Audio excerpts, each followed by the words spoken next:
So the new monsters have just released, and since we all do get one of the new Blacksmith for free during the opening event, it just kind of makes sense for us to post a little bit of a monster showcase just to give you guys a rough idea of what to expect from each of the 3 main elements. And I think the best way to start this is by mentioning the one thing they all have in common, which is their first skill. As you guys can see, the power swing. It has a chance of up to 60% to stun the enemy for 1 turn.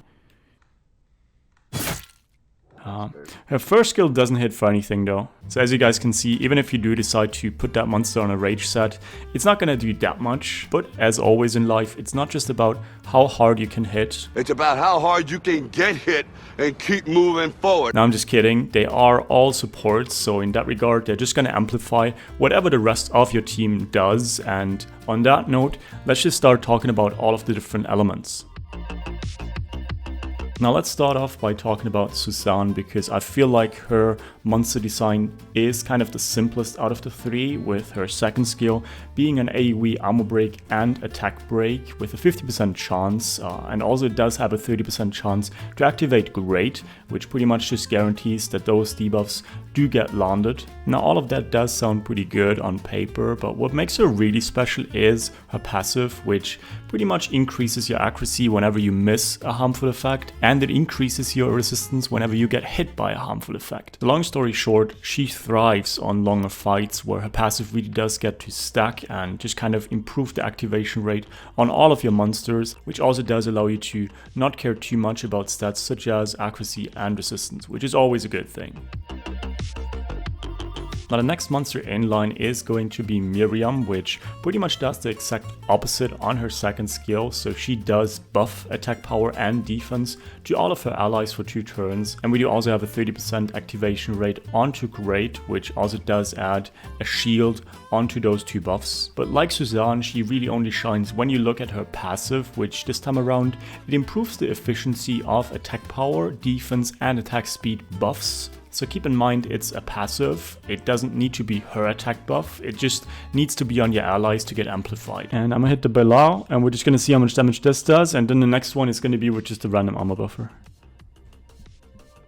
70k. I think it's gonna be like 65k or so. We'll find out.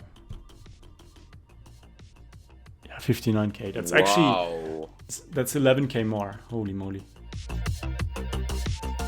And last but not least, we have Celine, which has the same second skill as Miriam, so we do get attack power buff and defense buff in the same spell, as well as a great activation rate with a shield. And what's so tricky about her is that her passive gives extra debuffs on every monster that has attack buff and defense buff. So you got defense break on attack buffed monsters and attack break on defense buffed monsters.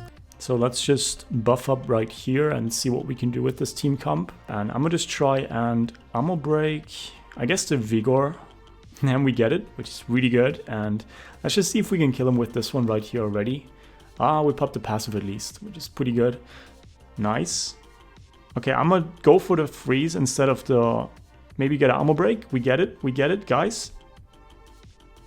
That's what I'm talking about. All in all, I personally did decide to build Celine first, just by the way her passive enables a lot of different playstyles, and that just kind of seems interesting to me, but I can definitely see uses for all 3 of them. In terms of room build, I can highly suggest just putting a Swift set on them if you're a beginner, or if you do have enough Violent Runes to spare, maybe putting that on them. The main thing is you do want to have them move first, just because they do amplify whatever the rest of your team does, and they do great because of that. Maybe as a little bit of an additional note, I also do not think they need to be fully skilled to be utilized. They do kind of rely on their passives more than anything. But yeah, I think that's kind of it for today's video. I hope you guys enjoyed it. I hope it was kind of helpful, just giving you guys a rough overview. Let me know which one you decided to build first, and see you guys in the next video.